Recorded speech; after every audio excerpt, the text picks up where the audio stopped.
Assalamualaikum, selamat sejahtera. Terima kasih sekali lagi kerana membeli kita punya Perplexity AI promo code.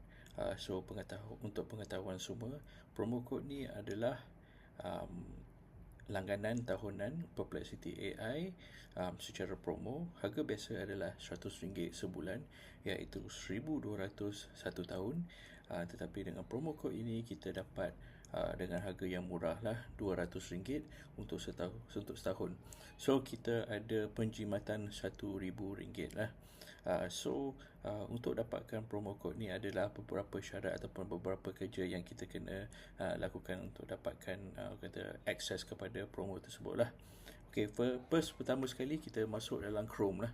So ni Chrome browser. Kalau tak ada Chrome browser, minta tolong download Chrome browser. So ini Google punya Chrome. Okay, so the next one adalah, langkah seterusnya adalah kita kena masuk dalam extension. So kita tengok manage extension. So kita kena search one click VPN. Okay, so ni adalah software yang kita perlukan untuk dapatkan akses lah.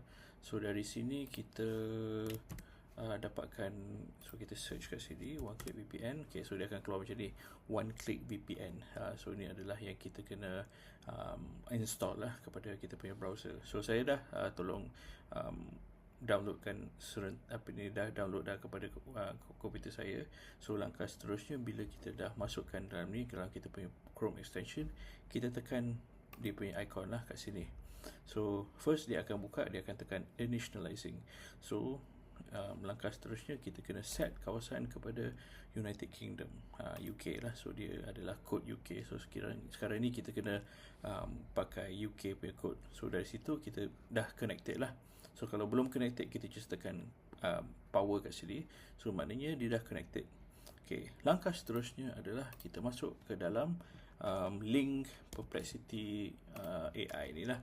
So dalam tu ada Perplexity AI. So kita masukkan kod kita kat dalam ni lah. Kod yang diberikan masukkan sini. Pastikan email yang digunakan adalah email baru yang tak pernah ada langganan Perplexity ataupun pernah register dengan Perplexity. Promo code ni adalah khas untuk akaun baru lah. Sebab tu dia bagi promotion sampai boleh jimat RM1,000 lah. So pastikan guna email baru, dan bila dah pilih email tu, masukkan kod ke di sini dan tekan continue. Bila selesai masukkan kod, dia akan terus suruh kita sign in menggunakan email yang baru tersebut lah. So lepas kita masukkan sign in kepada email tersebut, dia akan dapat pro lah. So kalau ada apa-apa masalah, mungkin kod tu ada isu ke apa, saya akan dapatkan kod barulah.